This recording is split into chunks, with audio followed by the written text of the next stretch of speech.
Okay, shall we go? Okay. Okay. I'd like to welcome everybody. This is actually, I think when Heidi and I were talking, the word was historic. But this is a joint study session of City of Ellensburg City Council and Kittitas County Board of County Commissioners. I think it's amazing. I've been on council for 12 years, been here for 30. I can't think of a time. I can think of times when the commissioners and the council wouldn't be able to sit around the table. But I think it's a huge recognition of the work we've done together that we're having this meeting. And I want to thank the commissioners for their willingness to do this. And even more importantly, I want to thank each of you for the openness to the communication and the willingness to engage in conversation about mutual interest. And that's around a range of things. And well, actually, the agenda speaks to that as we go through it. But I think it needs to be acknowledged. And I want to thank you as the electeds and certainly staff for the work that you've done underneath this to continue that commitment to making this a better place for everybody. And then Brett. Well, yeah, I appreciate going after you, so I can just echo what you say. But yeah, there have been times where the city council and the commissioners didn't really see eye to eye on things. And so again, I appreciate the willingness from both city and county staff and council with your work that is done with us fellow commissioners. And we appreciate all of the work that has gone into all the agenda items that we're going to talk to you about tonight. There's a lot of staff time that's been involved in meetings that have happened. So, and I know we have these topics speak to a lot of citizens, both from the city of Ellensburg as well as Kittitas County. So I'm excited to have this meeting. So thank you. Thanks for hosting. Yeah, so do you want to do roll call, Mayor? Or do we need a roll call? For study session. Okay. So no, we're good. So I think what we can start with is the interlocal, which represents probably 15 years of effort. I don't know that I would call it work. Because it did. David Bowen was a commissioner when we started talking and then about Rich this. got into it when you were serving as your first term in mayor. Right? Yes. I mean, so it's been a time. But I think we're actually at a point now where we've been able to work through the issues and have something that will work for the city as well as the county. And then ultimately, I think may end up being a template for other communities to work with you and putting an interlocal in place. So hopefully we can move forward from this. And Heidi's put together just a brief overview of both process and what we believe the outcomes will be. Great, thank you, Mayor. And we're working on some tech support here to get the presentation going. But I would like to start us out by thanking you all for coming together. I think this is the item that brought us to the table, and I think our agenda grew from it. So I have had the pleasure of picking up where others have left off the last few months. Our staff and actually various elected officials have joined us at the table to work through some of the details of this agreement. So the mayor's asked me to do a very high level, and we can dig in deep in the areas if you have questions or concerns about any of the pieces. So again, first of all, this represents an incredible amount of work, an incredible amount of expertise, and you have lots of years of expertise sitting on the side of the room here. So we've leaned on each other, and really the interlocal itself for the urban growth area, it represents a tool for better collaboration and cooperation. As we know, our community is growing, and making sure that we have the policies and procedures in place to help support that growth as we move forward is incredibly important. So this is a wonderful time to look at this and again, memorialize that partnership and that cooperation that moves us forward. So let's see here. So, we always start with why does this matter? Again, this is a tool that really helps sort of facilitate our working together. The Growth Management Act passed in the early 90s is really the state's directive to, I heard it in the past, thou shalt densify. And it's really to preserve urban areas that actually helps preserve the more rural character. I know that's an issue in our county. And so really we have a state mandate to work together to do some joint planning. Our countywide planning policies are adopted both by city and county. In our comprehensive plan, it says we will work together to coordinate. And remember, when we're talking about the urban growth area, we're talking about those areas that have been identified that are actually set to plan for urban level services and densities, again, to help preserve the character of the rest of the county, essentially.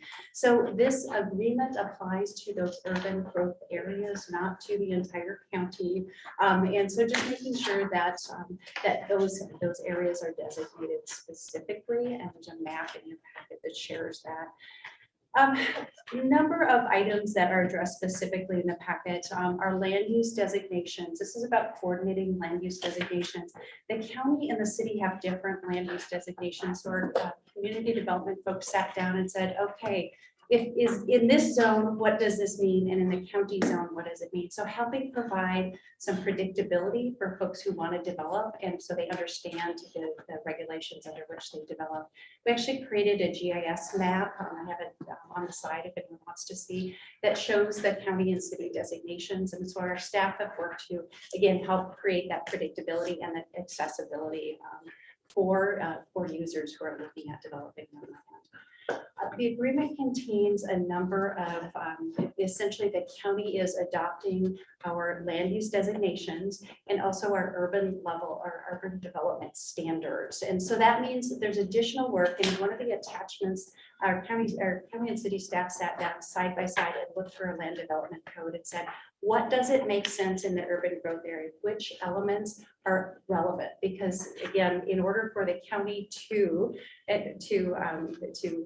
plan and process development applications, y'all have to actually adopt the city regulations. So should we really try to pare down the relevant regulations? For instance, there's no CC zone in any of our urban growth areas. And so adopting regulations that include references to the CC zone is very important. So we really tried to sit down and look side by side and said, what's important here? What's relevant here? And the county has some limited, some of the design standards that we have in the city for fences. The county doesn't have a mechanism to enforce those.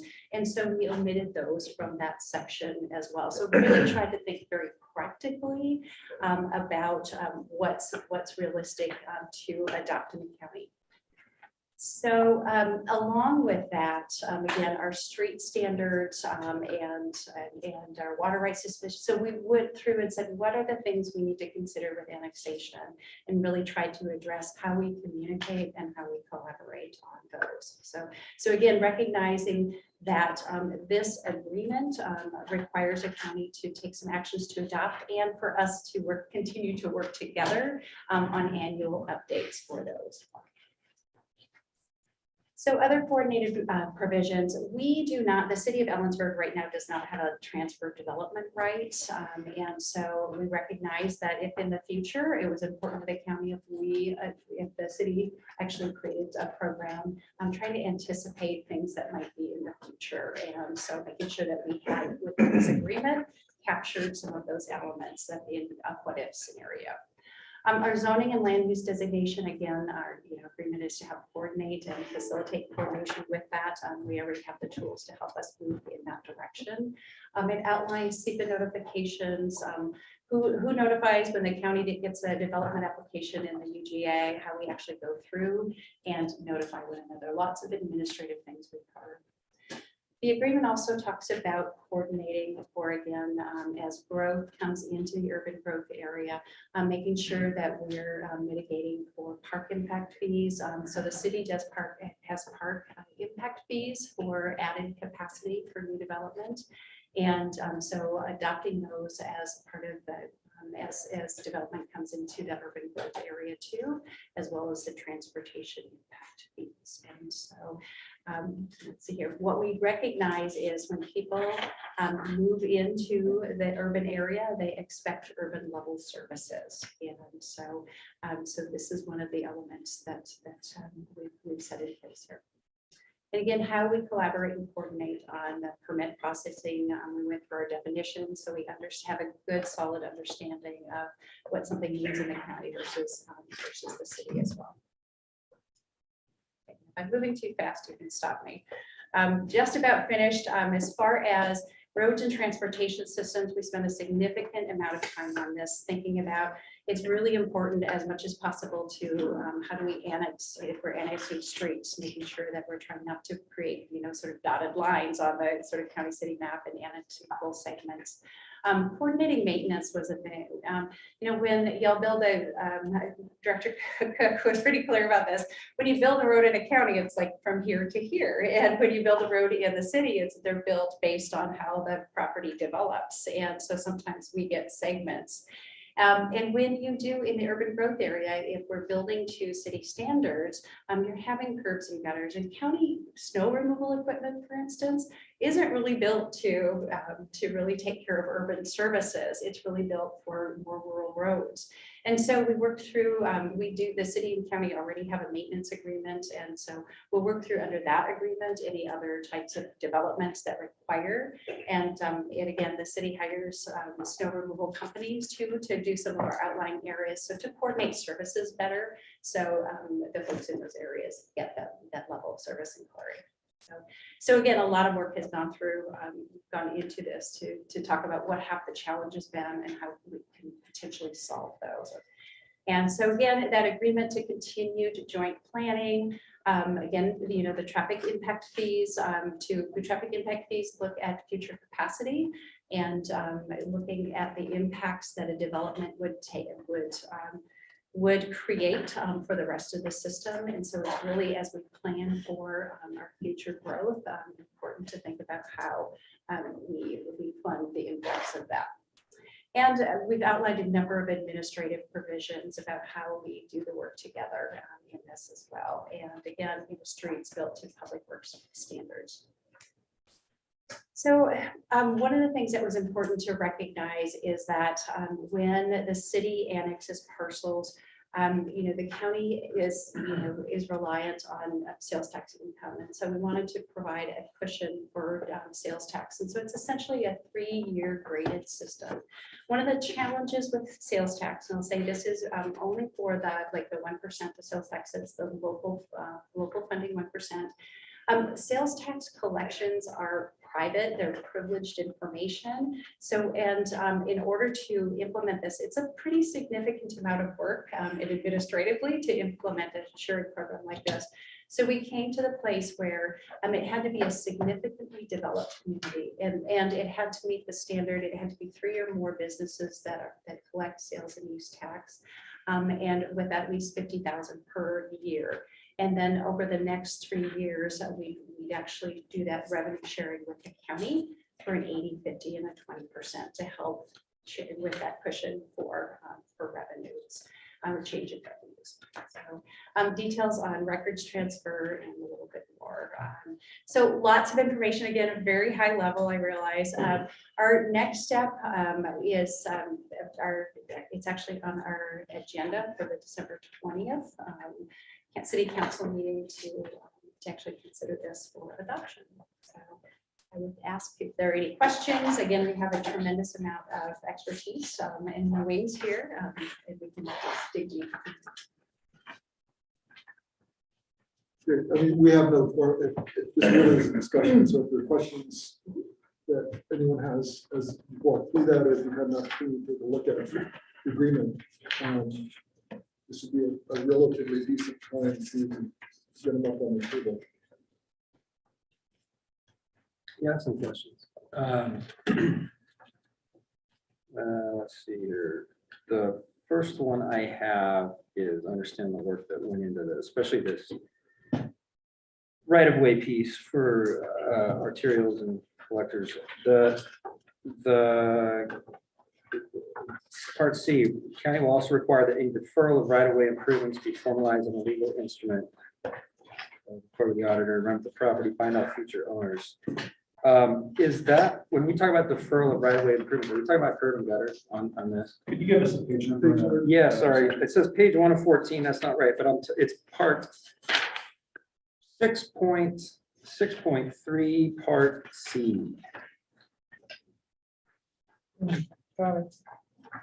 Page 5.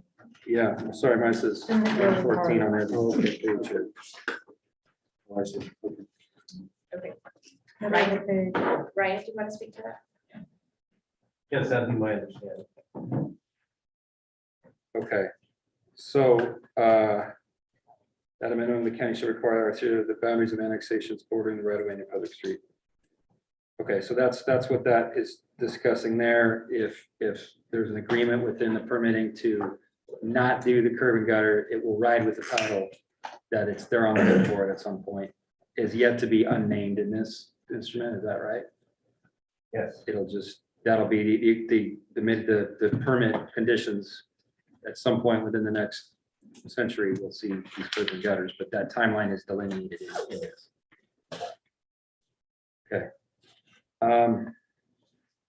And then you mentioned the city with doing the snow services and getting reimbursement in the UGA. Reimbursed for costs is outlined in the 2002 interlocal. I'm sure it's been updated since then for costs. Is that right? Is updated 2017. 2017. Next sentence there.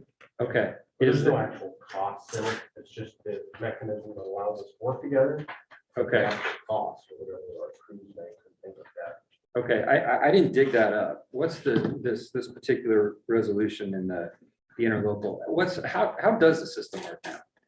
Or, Well, there's a base interlocal from whatever Okay. year was 2002, 3, 4.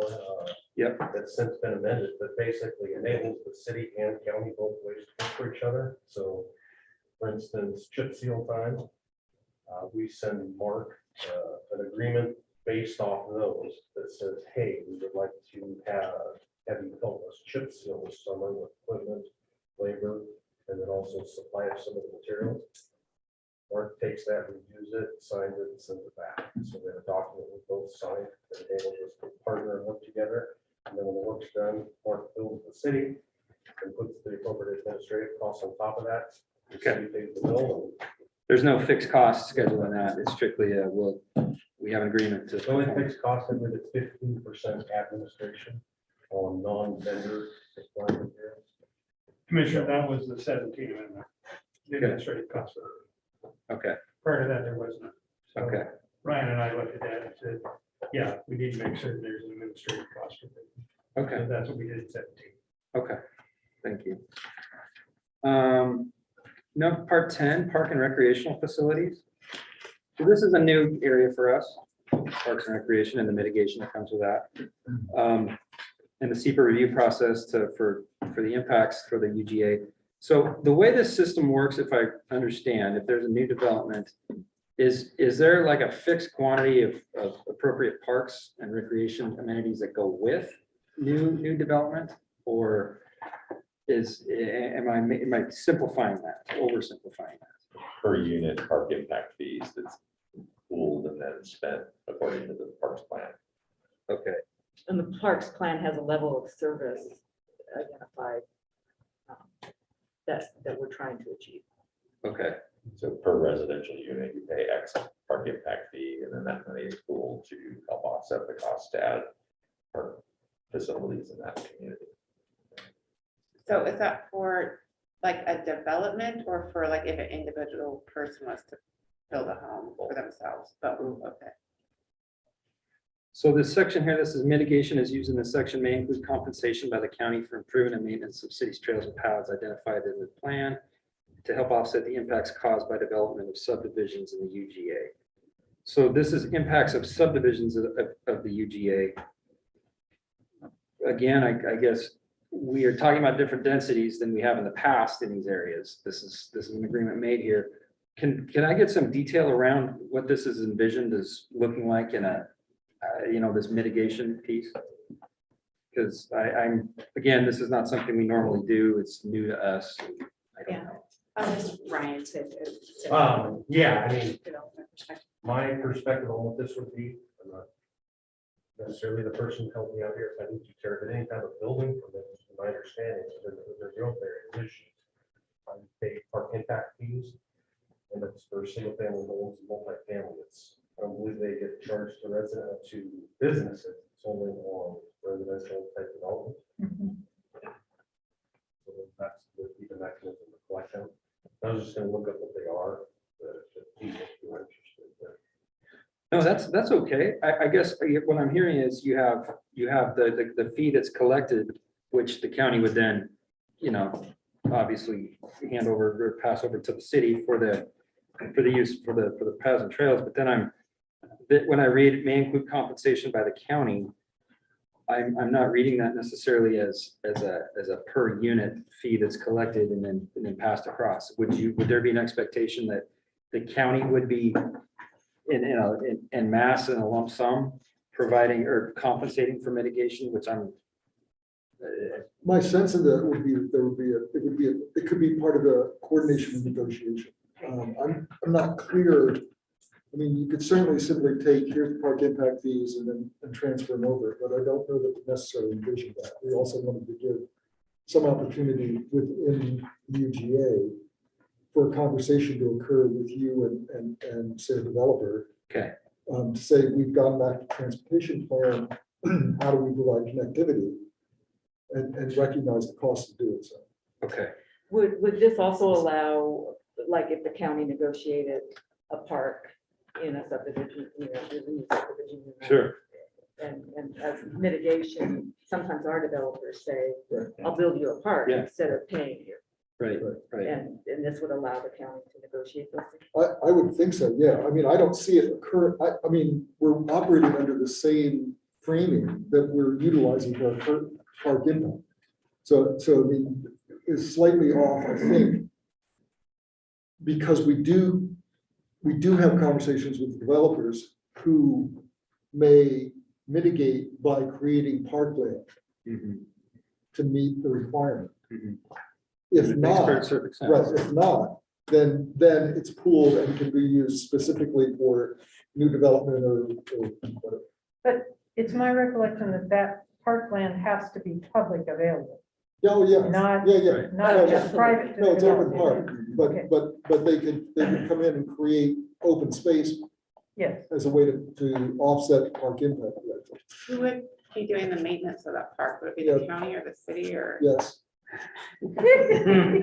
I'm just, No, we don't have park programs. well, no, I mean, I think, yeah, well, that would be a REIT 2 conversation, but we're not gonna do that.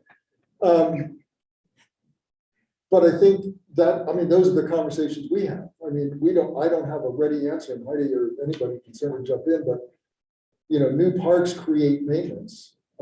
Maintenance for us is a conversation. And park impact fees, as I understand them, are not able to be used for maintenance.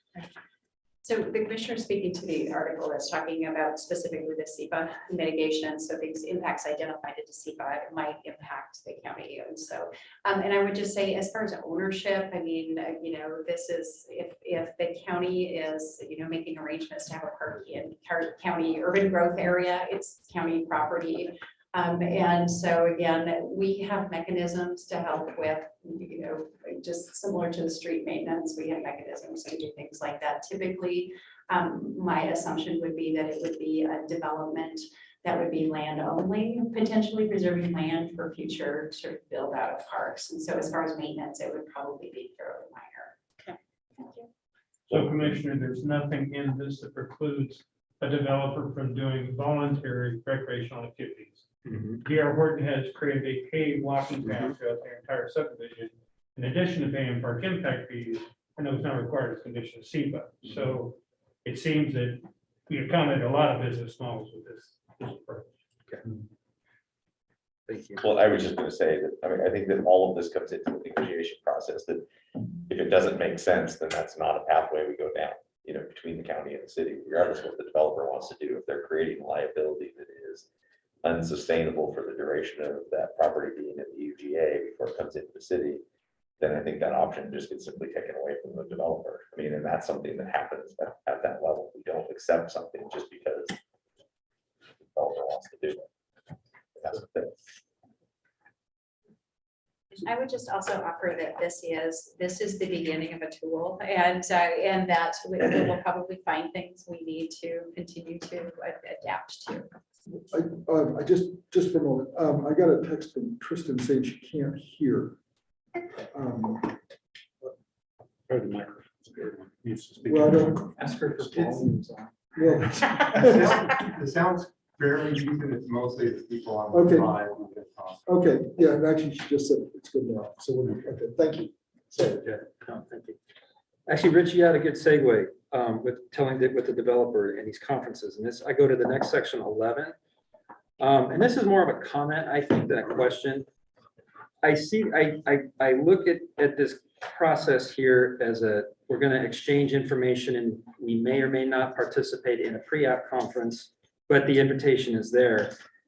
Is there a possibility, and it doesn't have to be this time, but as we go through this and from a quality and a business relationship standpoint, I find, and correct me if I'm wrong, Dan, Mark, but I find that the pre-app conference is probably one of the most key parts of how this whole project gets started. And if we don't have, I think, an agreement to have a joint participation in this conference, a lot of these projects are going to be already off on potentially the wrong foot, because instead of hearing it from the horse's mouth, you're reading it on a piece of paper.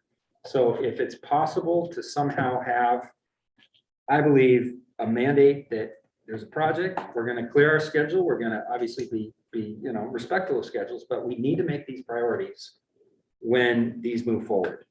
And that's just, in reading this, I think it's not bad how it's done, but what I don't see is that agreement to say, we're all going to be in there on the same page through this process. So that's just from a personal standpoint for me. And the last one I have, and I appreciate the appeals process has been highlighted with the indemnification on both sides. The last one I have was just the transference of bonds. No, it's not the last one I have, but I'm going to shut up after this question, hear what everyone's are. Transference of bonds, financial guarantee cannot be assigned to the city. The county will enforce the provisions. Why could we not put the provisions on the city? Is there any case possible where as once this land is annexed, that the city would not be taking over those surety bonds? I can't imagine. So I would look to our attorneys to respond. I think that's gonna depend on the bond issuer and what they'll accept, because if bonds are issued to the county's name, I don't know what rules they may have on transferring that to the city. I mean, maybe Neil has more experience with that, but we don't typically obviously see that between jurisdictions. We never see that. sure. So, I mean, the county does with other cities. Actually probably have less experience with it. Generally speaking, when we do matters having to do with going out to bond, our office deputizes a special bond counsel. This is something our office doesn't really deal with in the house. Do we have any bonds floating out there right now? Like, I can't, not at this point, particularly. So I believe we're talking about development security bonds, Yeah, or potentially in our case, improvements that aren't constructed to get the final plat. right. It would seem that if we were contemplative enough, we would put both of us on the bond from the start, and the applicant would know to pay that amount. Yeah. To guarantee both parties to the bond call. I think that's pretty easy to do. For all projects in UGA, right? That's just a Yeah. step that we need to ensure moving forward that checkbox doesn't get missed. Okay. I'm going to be quiet and see what everybody else says. any other questions? Those are great. I appreciate it. I have a question, and obviously I haven't had time to review this, but I understand that we took out, this is really small, but we took out the thing about fencing requirements in the UGA, heights and so forth. But I'm wondering if there's any way that when the county is reviewing a project in the UGA, that they would consider what our fencing standards are, and so we don't end up with these 6-foot fences on corners that make it impossible to see traffic. We've got some here in the city that just drive me nuts, and it would be unfortunate to add more to the list. So I'm just throwing it out as, could you put it on your, well, we'd rather you didn't do that kind of fence. We'd rather you do the 3-foot fence that people can see over from their cars. So Ryan, on corners, isn't there a site triangle in the public works standards? yeah. So I think it would be covered by the public works standards. Except that sometimes I'm not sure everybody reads that. And then the fence is built and nobody does it. They are incorporated into this agreement by reference, so they would have to be followed as far as the site track. Okay, thank you. Well, I was kind of going along that line. So what city pieces of code are not in here that we would require of a developer? And I'm thinking, this doesn't include building design kinds of things. And the fence has got taken out, and is there anything else that? So I'm going to refer to Kirsten and Dan. You want to step up, Kirsten? Just talk about- Yeah, so we decided to just go as basic as possible, go with zoning. Here's the number. It works, that works. All right, well, we worked on this together, and it's another shop, but we wanted to just keep this basic and stick with the zoning districts, decided which zone to go with which. The use is allowed, setbacks, and then parking. We didn't want to have to try to go into the design standards, anything with like our street types. So we've designated different streets in the city as being like a landscape street or a storefront street, and then there's certain requirements along there. We don't want to have to designate all the roads in the county and then have them apply that. We just wanted to make sure that things were complementary in terms of use and scale. So do you have anything else to add? I don't think I do. I agree that that's reasonable. And then we also did agree, I should say, that we decided to keep our own critical areas ordinances. They have their own ordinance that they've worked on for years, and we've got one, so those will be separate as well. I'm going to underscore Commissioner Wright's comment about the need to coordinate, because there's nothing worse for a developer than a lack of predictability. You're already hearing there's some squishiness in this adoption. It'll go right down to the stormwater conveyance and retention matters as well, whether it's done in swell adjacent to the street, whether it's a pond. If there is an ability for us to get together, have the applicant here, whether there's a rub on one side or the other, that will help the applicant move through this process much better than what we're experiencing currently. Right now, we give them direction, and then the city says, well, we don't like that. And then the developer comes back to us, and then we try and negotiate to get resolution amongst us. That confuses the applicant.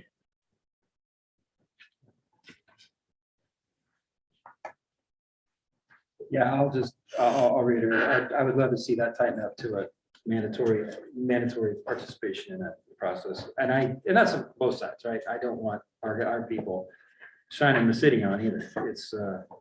Let's just make sure everybody knows that at the beginning, we're all getting together in the same room to start these projects off. One of our later topics tonight is economic development. We want to be a business-friendly area, and I think the way we interface with these large projects is a great example of our ability to show that. What is the city council members? I mean, I support that as well. Does the city council members think that's a good idea, is to make it a mandatory joint conversation with new people that are looking to start a new development or a new building that's in the UGA? In principle, yes, but I guess I'd like to know why it wasn't mandatory in the agreement before I also would like to say, I believe there are notification dates that which actually help. I think some of the challenges in the past have been just the dates that city staff learn, staff learn about things, just the communication in general. And I think that we've actually captured some dates in here about notifications, which I think will help tremendously. So scheduling isn't the issue. So, Okay. yeah. I still want to see. Yeah, as far as, I think it's a great. Yeah. Any UGA, and it's out there. I mean, that's the part of what I'm hoping this will solve is different developers, they go to the county, or they go to the city, and they're trying to find the best way to do a project. Maybe it's the least amount of cost. But if we're all together, at least they all know with this in place. You can say, yeah, the water mains here, sewer mains here, they'll have an idea of what it costs and how far they have to build them, and it's all up front. Okay. And like I said, currently we are invited all three apps in the UGA. I'll just kind of give guidelines as the timeframes and make sure we have time to prepare and we know the scheduling and stuff. So this does a good deal of improving on what's already being done. Okay. So is it the sense then that we would not need to incorporate that language? I don't see any harm in having it incorporated. I think it makes sense to be clear. I mean, the reality here is, Corey, if there's a sense coming out of this to insert, I don't know the language off the top of my head, but this is December, whatever it is. We're not going, our agenda doesn't go out till Thursday, a week.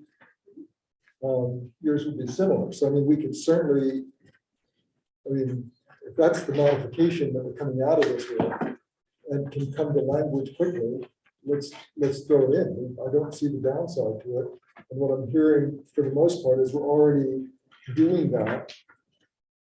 And certainly community development is doing pre-apps and public work. We're doing pre-apps inside the city limits now. Yeah. We can absolutely come up with some. Okay, so why don't we just take that as direction and then see if we can get that mail before it comes back to us. I did a follow-up question on the critical areas ordinance. So I get that city and county ordinances are intact. So what's the process if a development comes forward in the UGA? Which set of standards would apply? Yeah. County. Okay, for different sets of. Or the critical areas. Yes. Yeah. Okay. Okay.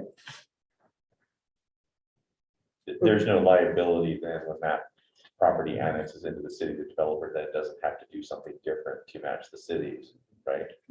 Okay. Unless they reopen the project and do something that triggers, okay. Yeah. I heard it's bad form to change development standards after you approve something. So any other questions? We still got a few things to go through. And this is a great conversation. It's actually more than we probably would have could have hoped for in terms of just getting issues out on the table and hearing where we are with staff and being able to move forward. One question, the 14.3 formula for sales and use tax. Also known Didn't you as say you were going to be? Knutson lumber I clause. swear to God. Yeah. Oh, I do have a question. What was the reasoning for the 3? For example, if there is, in fact, one business that has significantly more than the 50,000, why did we come to the 3 on that? The minimum of 3 was because of the confidentiality standard in sales tax. It is Okay. absolutely privileged information at the state level. Oh, because then it's, I Yeah. get you. It can be, yeah, walk back. That was actually Understood. a big deal. Understood. Okay, We thought, the previous iterations were straightforward. yeah, And we thought we had it, and then we got into it, and it was like, oh my God. Okay. this is nothing else. okay.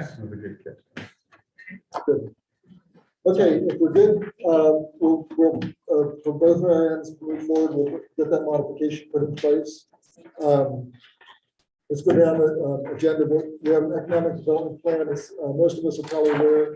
We've contracted city and county, with both city and county resources, with TIP strategies. We had our kickoff with our, what do they call it, steering committee, I think it is. I will let folks know that Corey and myself and Heidi have been working as kind of an executive team with the consultants. I really appreciate Corey's work in bringing the steering committee folks together to the table. And part of what I think is going to be valuable of what you'll see this evening is just the breadth of that team that will be working with this. So Thank you.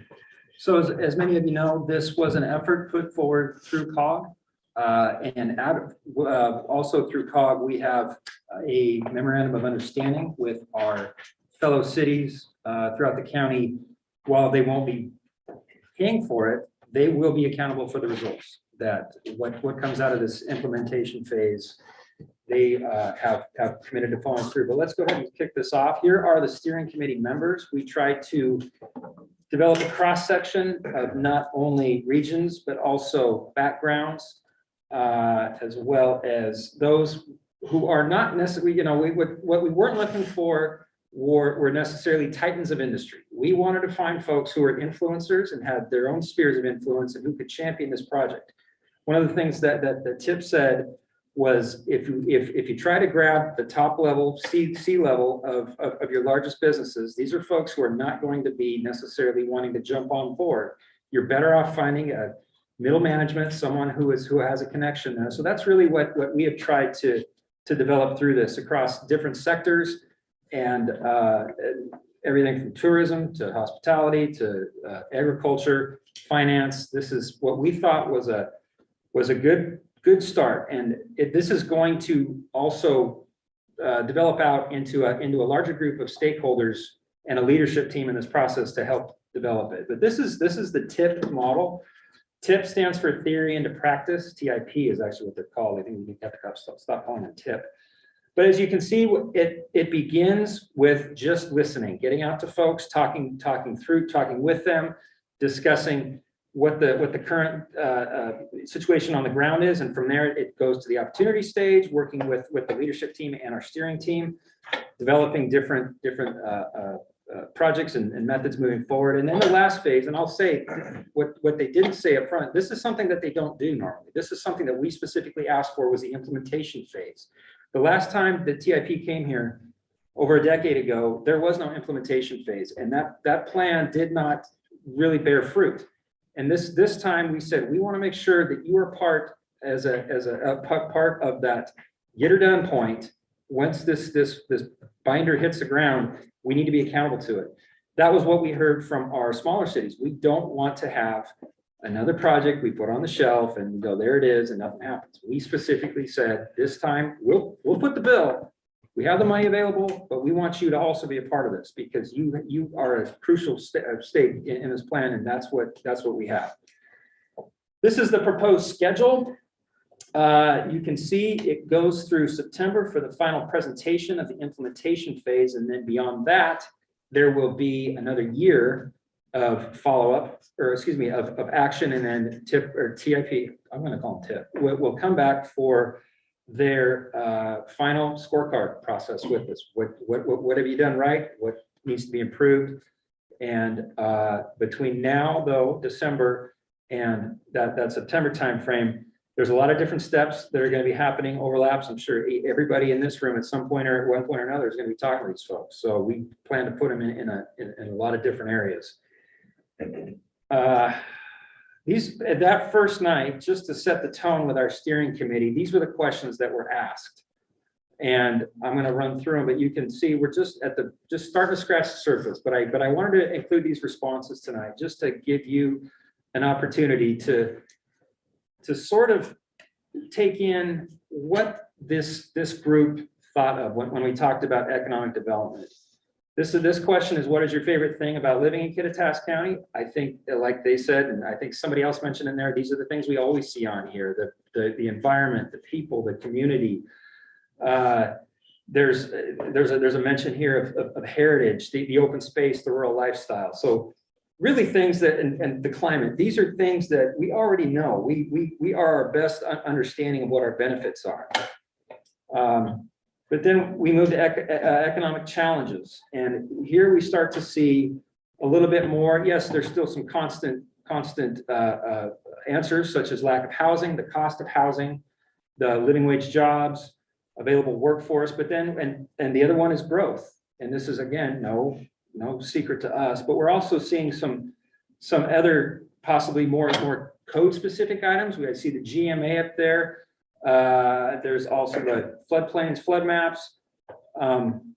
You can take a look at all of these different ones here. And then I think the next one, and I'm happy to share these. If anybody wants to see more, please let me know.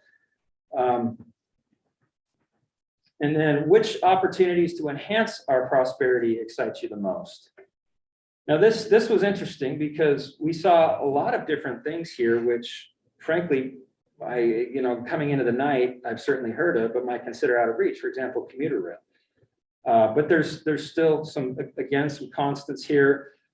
Central, of course, is always an opportunity. It's probably our number one opportunity here, and I think we all recognize that. This is pretty small for me to read from here.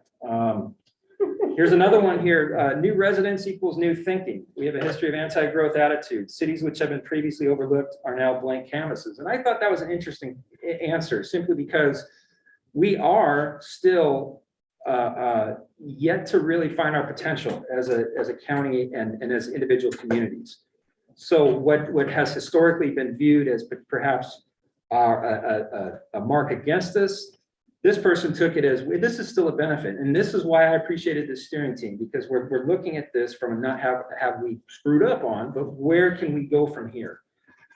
And this is a continued of that, opportunities to enhance our prosperity, manage growth. We're here tonight, ILA. I mean, this is the kind of thing that we are now getting to the point of recognizing we all have to share in taking on these challenges to start to solve these problems from an enterprise-wide standpoint. Tourism is also a big one in all of these. We certainly see much of that in the Upper County. That is an opportunity which I know TIP is going to be looking to leverage across this entire county, and one that we are all interested in seeing more of. The biggest changes in the county, this was also, again, very constant growth, population increase, population need for housing, population. But yet again, there are some other ones, obviously the water restrictions that have occurred. This was across the board, and then again continued traffic for Lansing, becoming a bedroom community essentially. And then our last one was what outcomes constitute success, and I thought this was probably the most important question of all for the night. And this is one where I'd like to drill down a little more, just so this group understands we are as two different entities funding this plan. And from a team standpoint, from the steering team standpoint, this is what they said. And I think these are the things we want to be hearing tonight to understand what that group expects and where we need to develop our expectations. So we look at outcomes that make sense, are measurable, and are future focused, of course. Break down the barriers to collaboration with strategies that benefit all. That's why we're here tonight. I think this is an excellent beginning to this process. Define goals, balance growth, of course. Sustainability of existing businesses and attraction opportunities for new business. That's pretty much the $64,000 question for this entire economic development plan. And that's really where we're going to be drilling down. But the one in the upper right-hand corner, an economy that promotes jobs that support available housing balanced against the need for a strong real estate market, a lowering of the food insecurity levels in the county, which are currently in the 40% range. Again, it goes back to balancing all these needs and understanding that some of these things, which we may be trying to at times solve from a regulatory level, are market manipulation that we may want to be very careful about as we bring on new code to work with our businesses to make sure that the market is not unduly, pushed into an area which brings us unanticipated results. But again, this is an exciting moment, I think, for this area. We've done this in the past, but I don't think we've done it in the past with the spirit of collaboration, which we're bringing to this one, and also an understanding that we want to see something happen out of this. And we paid a little more. We paid the freight on this to bring those who's doing what steps after this. And we want to make sure that we see what the progress that we're hoping for out of this. So the next steps you can see, this is just going to be through March. You're going to start probably getting some asks for conversations, each one of you, in different sectors, and the planning and the network analysis. So are there any questions? I know I blew through that pretty quick. Rough overview, happy to provide more information if anybody wants. You did a good job. Thank you. David's been part of the steering Yeah. and Colin. as well. Yeah, no, I think I agree. I think it is a start, important start. And I think from our perspective, we've had conversations about the role of economic development in both the community and the county, and how that often intersects with our COG duties in terms of trying to fund projects. So I know from the COG perspective, we're looking to this process to help inform those decisions downstream. And I think on a personal level, I think I'm very interested to see how the roles of the economic development players, namely Centrifuge and the chamber, evolve, because I don't think maintaining the static or the status quo is necessarily the desired outcome. So my sense is everyone's on board with an open assessment, and things may change or may need to change as we go forward. So it'll be an interesting process, I think. Great. I will say too, just from an economic development standpoint, you saw internet connectivity up there. The broadband is a critical part of what we are trying to achieve locally here. The county and the city and the PUD are all sort of dovetailing at this point, working together with our meetings with ISPs. I know you have a study out with NOAANET right now. The PUD and the county also received NOAANET or curb grants to do our studies.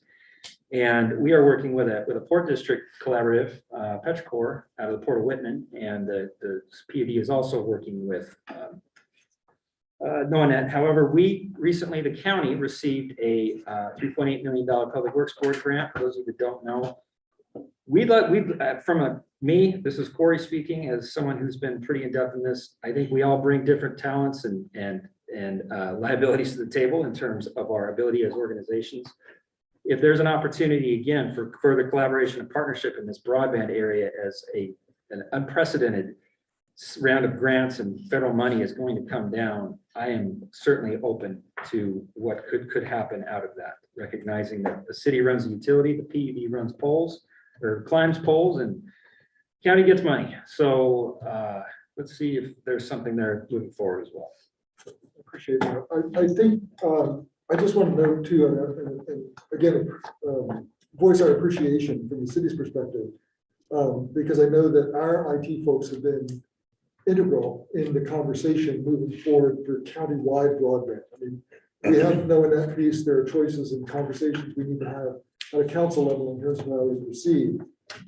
But you've created an environment where that conversation is taking all of those players and putting them in the same room and talking about what the common good is and how we move forward. I think I know it's certainly appreciated within the city, and I think it ultimately benefits the entire county to get to the level of that broadband access that the state's actually in certain ways mandating, but also a mandate is a mandate, but there's a benefit there for folks in terms of equity and the whole rate and economic development. So it's just, I want to make sure that the council's aware that the city is an integral part of those conversations.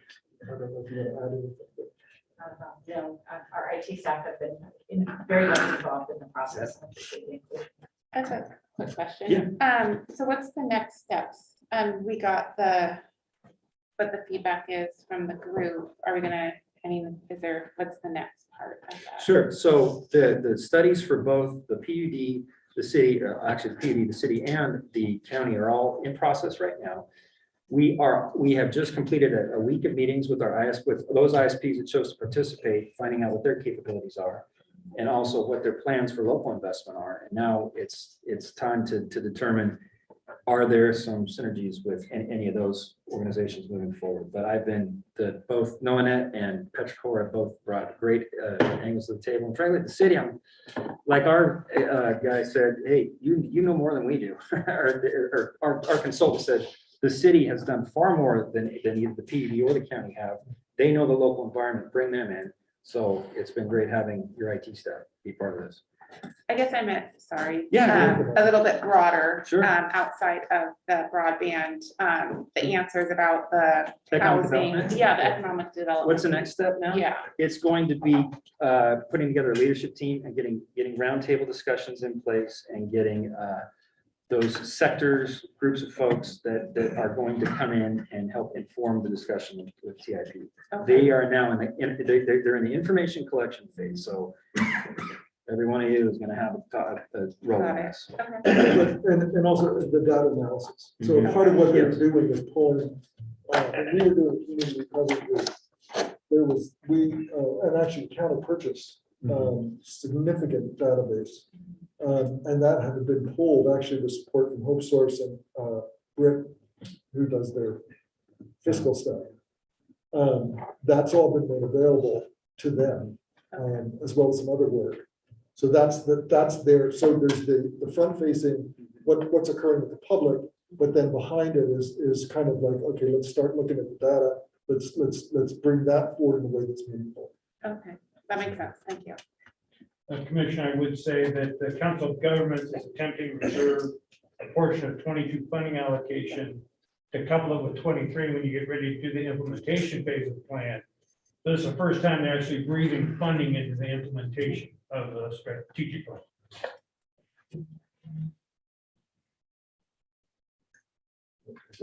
Well, I have one quick question, just talking about the implementation piece of it.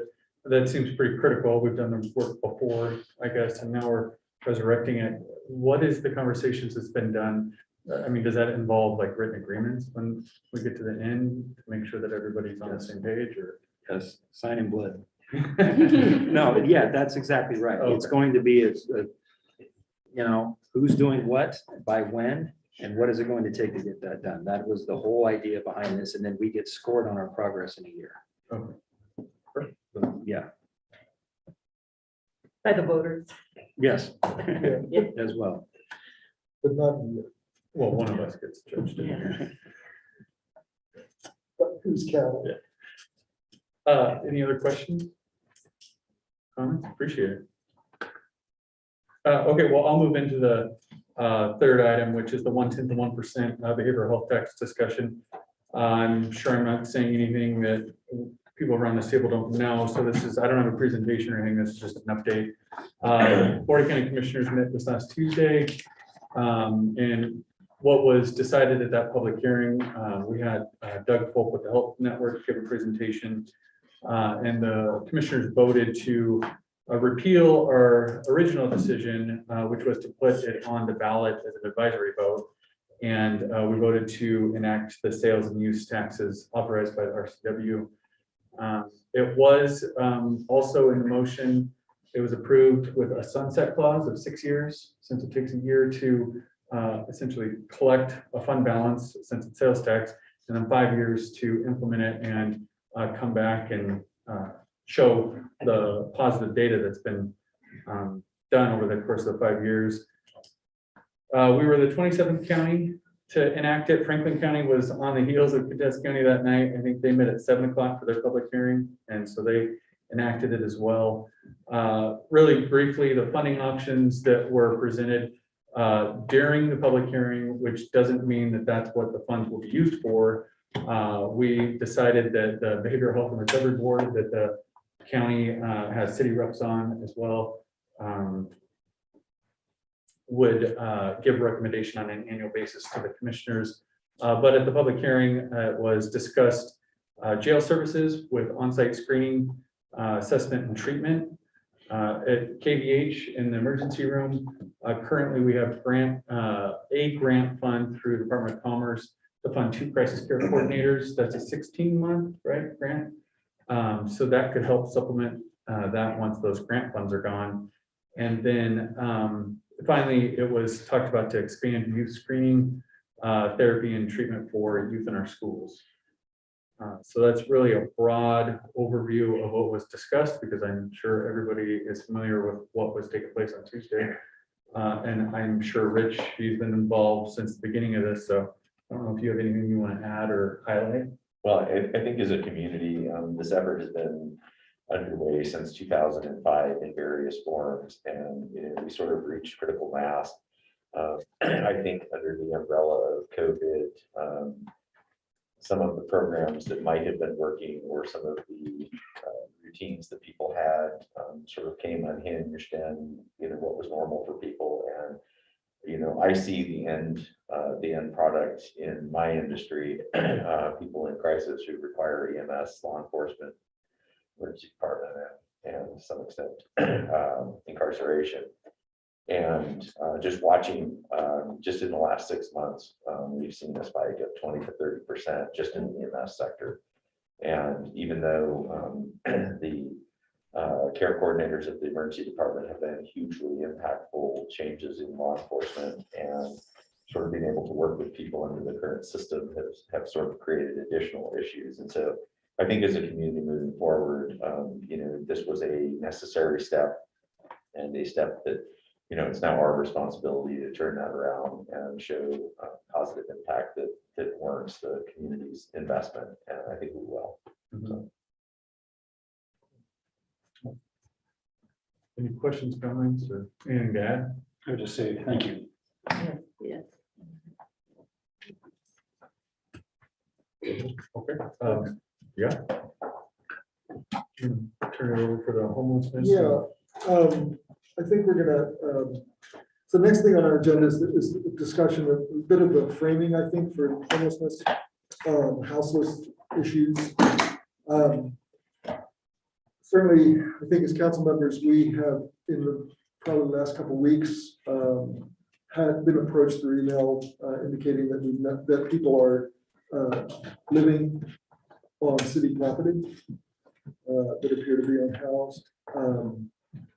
I believe that, I don't know if you're hearing or seeing those sorts of things also, but clearly it's an issue that impacts us. We have our affordable housing commission, and the 1/10 that we passed to address certain issues. The county also has the homeless and affordable housing pool of dollars as a resource. But I thought it would be helpful to perhaps start that conversation just with an overview of what the legal environment is at this point when we start talking about homeless and what municipalities can or can't do. And Jerry's pulled that, I think, a good presentation together. Well, thank you, Mayor, Council and Commissioners. So this was intended to provide kind of a broad overview of some of the legal issues and challenges dealing with homelessness and houseless issues. And I am by no means an expert on homelessness. Some of you are very involved in that. We have some people in the audience that are, but from a legal perspective, I thought I'd give sort of an outline of what some of the challenges are that we deal with. So I think everyone's noticed that there's been an increase in homelessness really for several years, and it's sort of spiked in recent years, partly due to issues related to the pandemic. A couple months ago, the eviction moratorium ended, and so that has led to an increase as well. You've probably noticed, and my comments are not just directed to the city, it's in the county, it's in the state, it's a national issue. But in particular, you're seeing more vehicles are increasingly being used for habitation. And then we have traditional views of how law enforcement addresses these issues is really being impacted by some of the changes that were made to law enforcement itself by the 2021 legislative changes. So you put that against the background that in the court system, what I'll refer to broadly as anti-camping regulations are getting a lot of scrutiny. And by that, I mean both camping itself and also habitation in vehicles. So like I said, the focus here, you'll see some of this is Ellensburg specific, but that's only because I don't have statistics or information really about the county situation. So the current situation is that, and this is out as about a week ago, we met with Hope Source. As you know, they're a community action agency. They act and they interact on a regular basis with the homeless community. So as of a week ago, there were 44 homeless individuals in the county. Most of those were in Ellsworth. And we were told that was an increase of 15 in the past 30 days, which is not unusual when the cold weather starts to hit, that you start seeing more people out and about looking for camping sites until the cold weather shelter is open. You also have limited resources for treatment of behavioral health and chemical dependency issues that are very common in the homeless community and contributes to a large extent to their status. The cold weather shelter, which is operated by Hope Source with support from the county and other agencies, is operated this year out of the United Methodist Church down there at 3rd and Ruby. They have approximately 18 spaces, depending on, that can be increased sometimes. And what they are provided with is a camping pad, a sleeping bag, and a pillow. They received meals before they arrived at Fish, the Rodeo City barbecue location. Then that's really for emergency sort of overnight shelter, what we think of as traditional shelter housing. And then Hope Source also has a variety of other affordable housing units. You can see there on the left is Spurling Court. They have a certain number of those units dedicated to homeless housing. The other issue that complicates our interactions is that the county jail has booking restrictions, which limits the types of misdemeanor offenses that get booked into jail. That is primarily, I think, COVID related right now. Obviously, we're trying to keep the levels manageable so as to keep the jail from having an outbreak of COVID. So it limits what police can do for criminal violations or misdemeanors. Currently in the city, we have an ordinance that bans overnight camping in the city park. We do not have a city-wide camping ban. And we have other regulations such as, generally vehicles cannot be parked longer than 24 hours in the same spot. We also have, like most jurisdictions, nuisance ordinances, regulations about parking on unimproved locations. In general, and we'll talk a little bit about some of the case law, but the courts have required in the past several years that for removal of people who have been camping on public property, you have to provide them with some due process, and that due process includes things like notice that you're going to remove them from the property, and then a period of time to give them to clean out their own camp or encampment before it's done by local government. And then you have to store their unclaimed property if they don't move it, and you have your city or county folks come in and move it. You have to maintain it for a certain amount of time. There's no real, there's not a bright line on that, but generally most jurisdictions have a minimum of 30 days, and most actually have about 60 days to store that. So the landscape in terms of court decisions has really changed in the past 5 years in particular. Some of you may have heard there was a pretty renowned case that came out in 2019 from the Ninth Circuit, which is our federal court of appeals circuit for most of the Western states, called Martin versus Boise. And that case involved a pretty aggressive anti-camping ordinance that Boise had enacted and enforced pretty aggressively. As you can see there, just when the case was filed in 2016, I think it was, they were using statistics from the first quarter of 2015. You can see over 175 citations, and many of those people were incarcerated. And what the court was looking at is the Eighth Amendment, which most of us recognize as the amendment that prevents cruel and unusual punishment. But for quite some time, our federal judiciary said that it also places limits on what may be criminalized, the types of behavior that can be criminalized.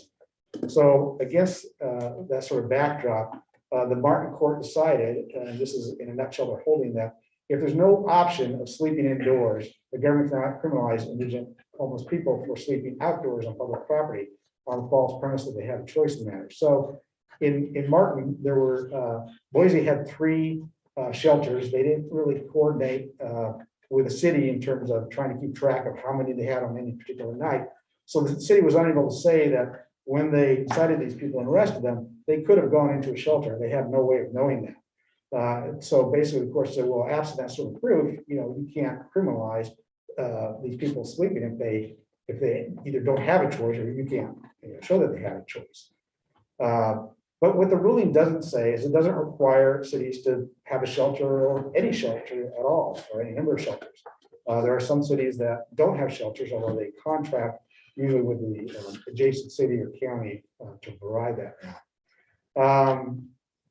You don't have to allow individuals to sit, lie, or sleep on the streets at any time or any place. In other words, we can have reasonable time, place, and manner restrictions as to where people are allowed to, I'll say, lay their head to rest.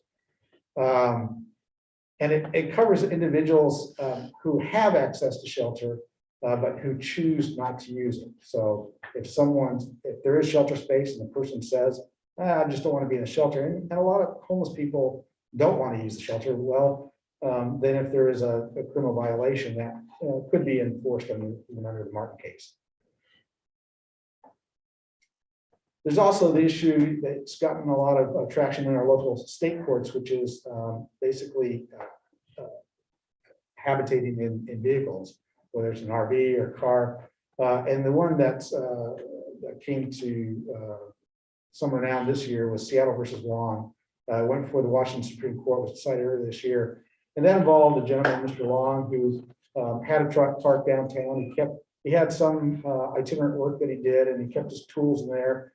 But the truck was parked for several days, and the code enforcement officers came by, and they never really saw him. And so eventually they impounded the vehicle.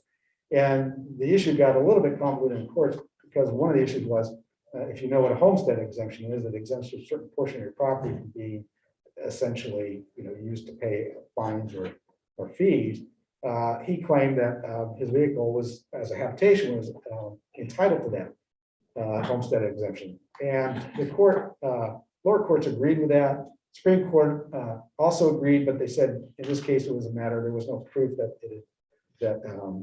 because the fees were never collected. So they sort of sidetracked that issue. But more importantly, in that second bullet point, they said that the parking fines and impound fees were partially a punishment. So we go back to that 8th Amendment issue. And therefore, the trial court, if you are imposing fees on someone for a vehicle that's been impounded and towed, that you have to show that those fees are reasonable, do an individualized assessment to show that those are reasonable, which is what now happens with fees that are assessed for criminal cases on a regular basis anyway. It's become, in the city, we've had a few issues with that, with people living in vehicles, and in the cases where we are in a mode where we are impounding them, we're not assessing fees or the impoundment charges as the city for those vehicles, because we don't want to run afoul of that court case. So I would say the takeaways for both those cases are that camping ordinances, or really camping restriction ordinances, they're not inherently constitutional, but you need to be careful that there are meaningful alternatives than to a person sleeping outside on public property. So it's better if those regulations address specific areas. Some cities have said, they don't affirmatively say you can sleep here or here. What they say is you can't sleep anywhere, but we do have exceptions. And so they sort of carve those out.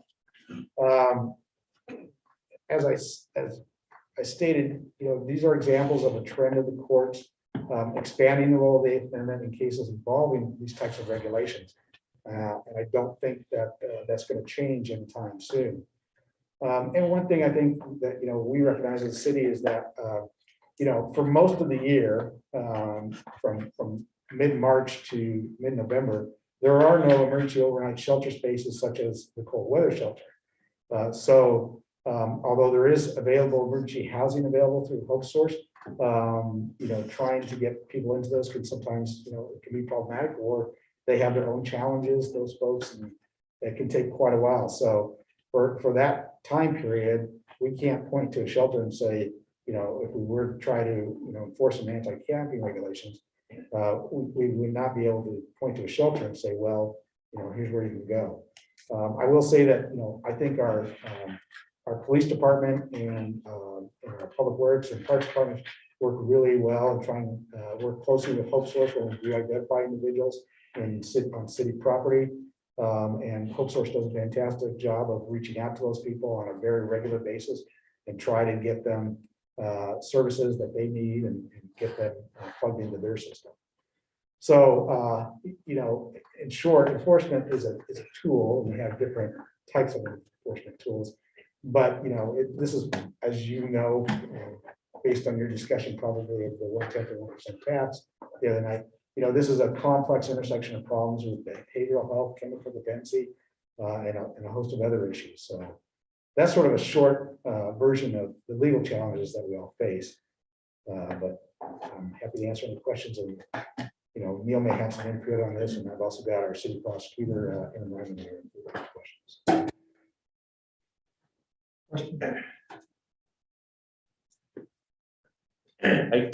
I guess that maybe I'm gonna go out on the thin ice here.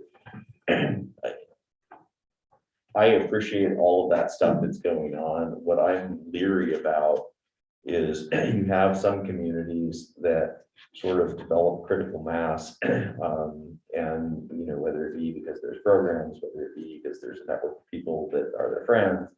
But I see what I perceive to happen in some communities is as soon as you do reach that critical mass where it is very visible and becomes, maybe counter to businesses in the area, those type of things, that public opinion begins to turn and become more negative and less about solutions and about, hey, let's just push this problem away.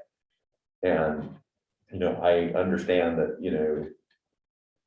people largely don't choose this, or the choices that they have are very narrow and limited. And so, I want to be a community that finds solutions before we get to that point, because if we get to that point, it tends to be, people push back, and that's not a constructive way to address this. I know this isn't a legal thing, this is more policy.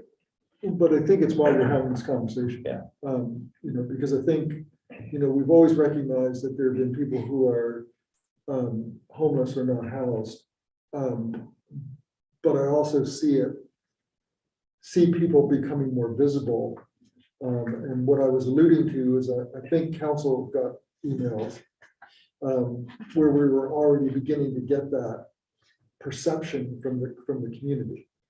Not about solution, but pretty much of how are you going to fix this? Or specifically accusing us of facilitating it.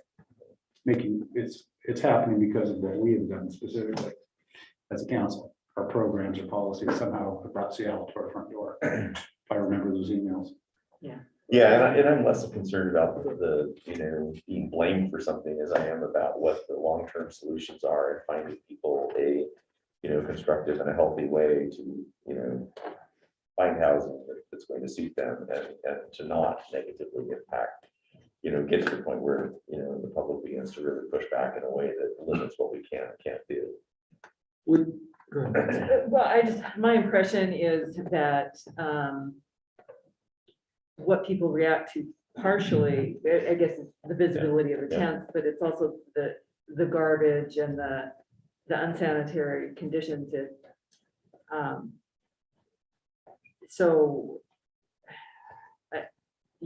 not sure where that line is, and if we can address some of those issues without really solving any of the homelessness. Okay, from friends who are involved in these issues in Seattle, Olympia, and Bellingham, which are just really struggling with them. I'm going to warn us as a city that providing some of the services that I think you're approaching may not be the solution. The experience that Seattle is having is they provide rows of porta potties, and they aren't being used for what they were intended for. They can't lock their public buildings and the public buildings are now under attack. You know, with people coming in and saying, I don't have to leave, this is a public building, and things like that. And I hear about it from a whole lot of my friends because they know I'm on council and now they've heard we have a problem and they're saying, look out, because this is what we're dealing with. So I'm just, I have concerns and I don't know how we solve it. I don't know how we solve it as a nation. It breaks my heart that we're in a situation where we have people with so many issues and no place to live and no safe place to be. And we kind of ignore it. And it's become now a major problem. If I may, just to kind of, one of the thoughts that we've been discussing would be maybe a two-pronged at least approach to start the conversation for this community. I feel as if as a city, we need to have a more clear understanding of the regulatory framework, you know, what from a policy standpoint, we're able to implement, what that looks like or doesn't look like. But at the same time, to the underlying pieces of what do you do to provide, you know, that we're the nexus of all of those very complex issues. I perhaps suggest that we convene, I don't know if convene is the right word, but put together a task force, I don't know what we want to call it. Perhaps with, as chair of the Affordable Housing Commission, Laura's currently the point on the Homeless and Affordable Housing Committee. For the county. For the county. That the two of us work to bring stakeholders together to have that conversation about what, you know, and I don't disagree, Mary. I don't see a solution when I look anywhere in this country at this point. But I think it's incumbent on us at least to understand the resources and potentially what we can or can't do with those resources. And so to me, it's two-pronged. There's the regulatory policy framing, but then there are resources that we potentially have. And there are resources that Hope Source can potentially access with the federal money that's coming down through Department of Commerce. That would perhaps allow us to have a countywide and community discussion about how we're investing those dollars.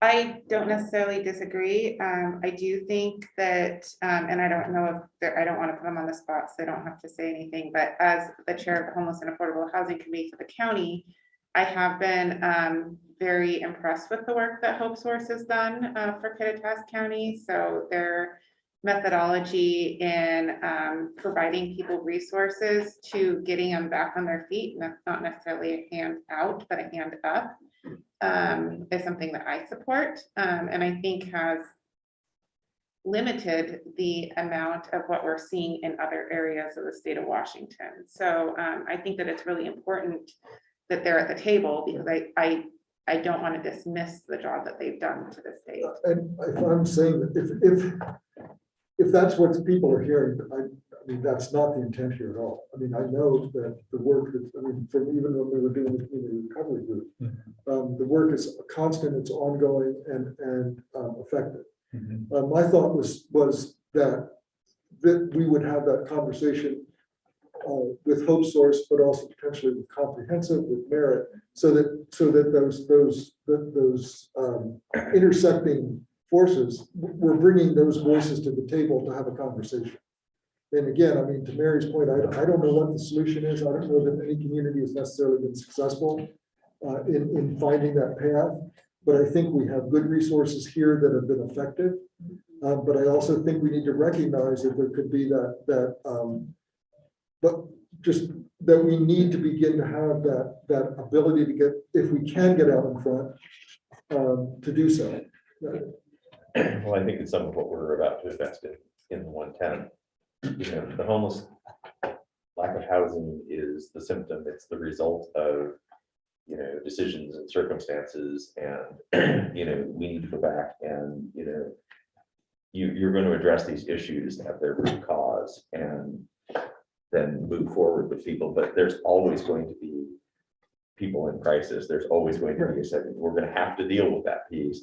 But, where we target that investment down here to, potentially lessen the burden on the back end or the impacts on the back end, to the individuals more so than the community, but to the community as well. Yeah, I mean, and again, I don't know the path. I just know that we need, I know what occurs if we continue to do what we're doing.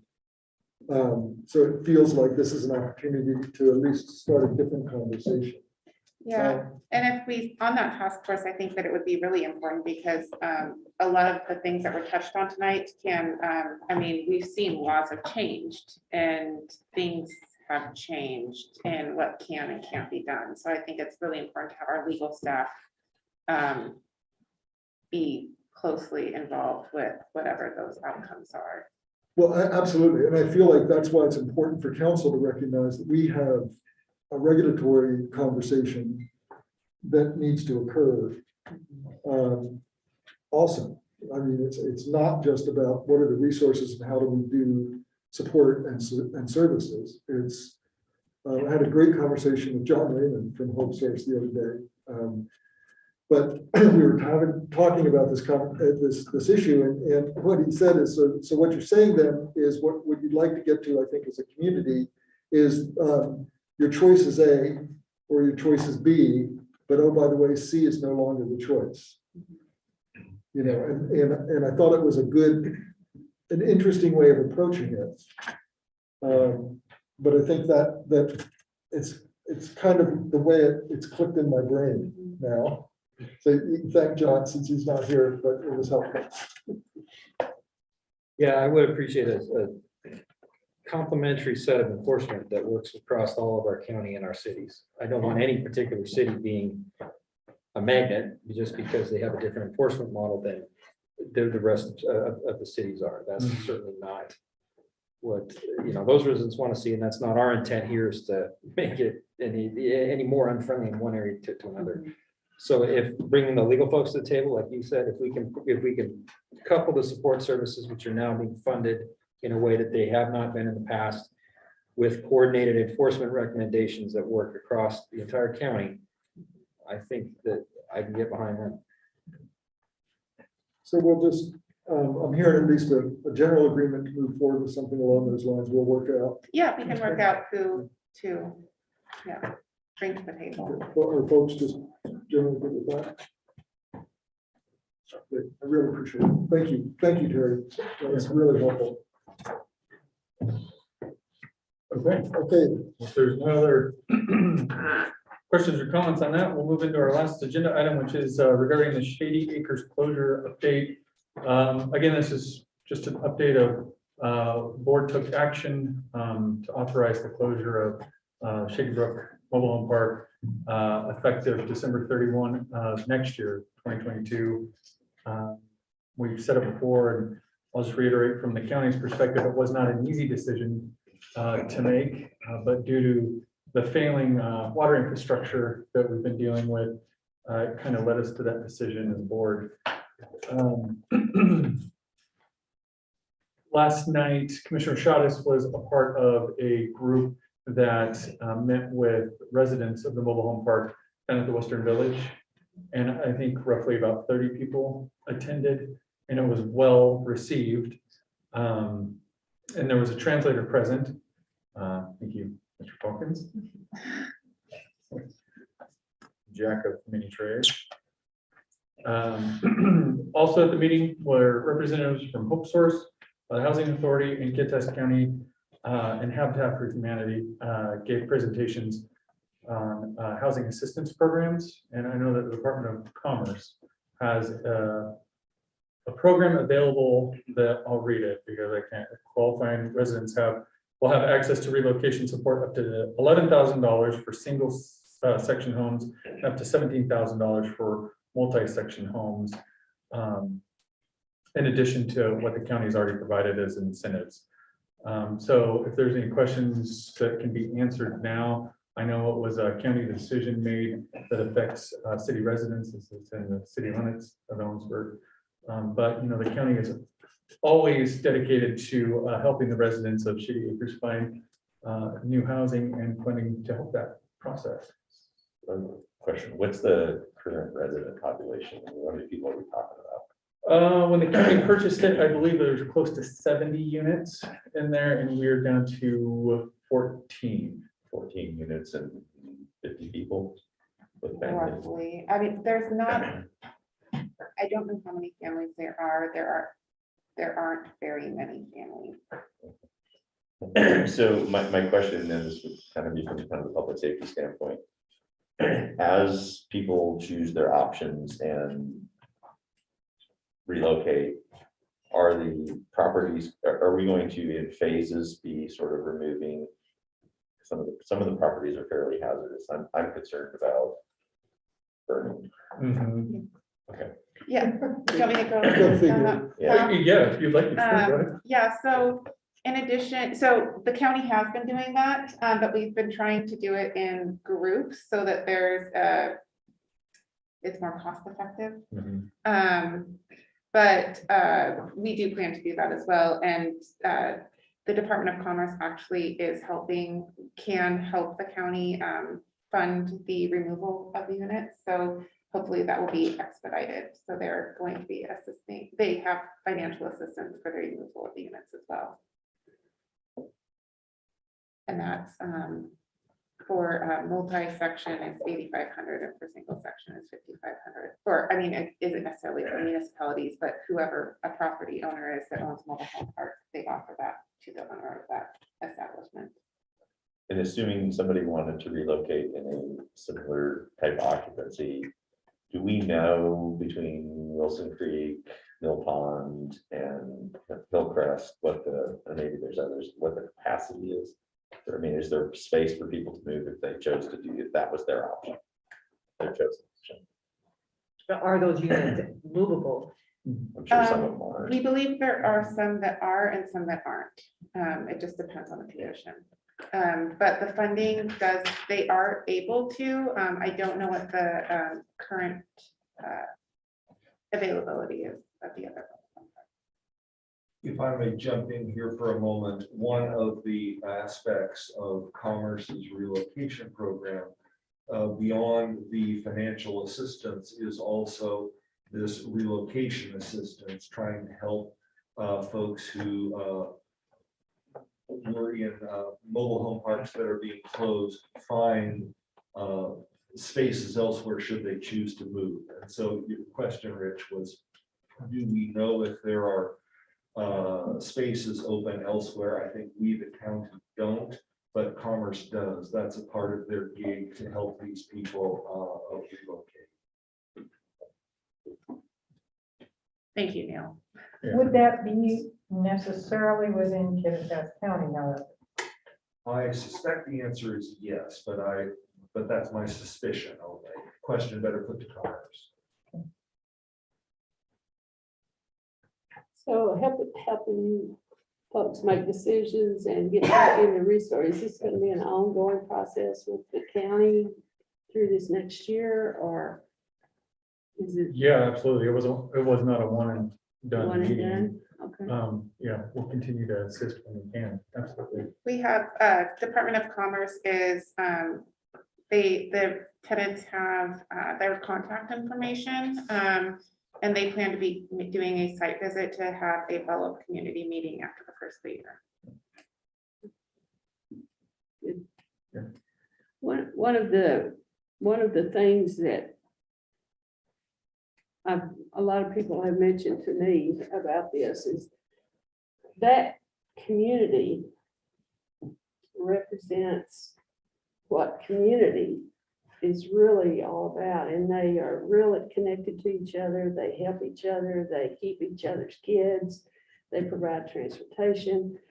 And so trying to find a solution where they could continue to have those resources to count on would be really helpful, I think, for all of the people that are still there. Mhm. And that's, I think, one of the points of having all those key stakeholders that attended. I wasn't obviously there, so. Yeah, I mean, from the reception that was received, people seem to be very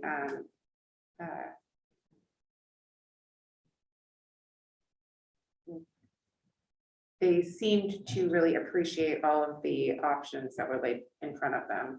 One of which, I mean, so there was Hope Source, but there is also Habitat for Humanity that's doing a fairly large project. And with the funds and the amount, it's between the county's 6,000 and either the 17 or 11,000, that could provide a pretty substantial down payment to something of that nature, for a habitat type residence as well.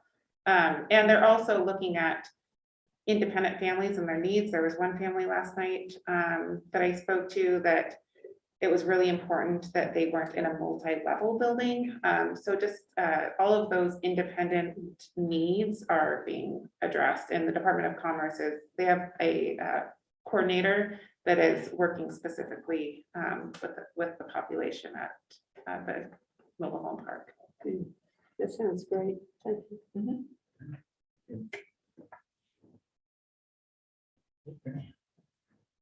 Thank you. We almost kept it to an hour. I was gonna say, should have betting pool. Yeah, I would just like to say, I think this is a really great discussion. It's been beneficial. Very much appreciate the relationships that we have both as the county and city. So thank you to everybody. I would echo that and thank everybody who's been involved in this to bring us to this point. The collaboration that I hear we're going to have and the communication is the key. And I'm very excited that we can do this at this time. So You want to adjourn? we can just go away. Okay. I'm gonna call Gary Burt, tell him we did it. We do have photo before you get up there.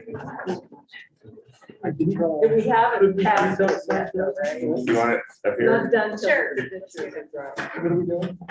A photo. Here. Hey, Dan, before you go, I just gotta look real quick. You sit. Oh, we're sitting. Oh, gotcha. Well, you have, or you should sit. Yeah. No.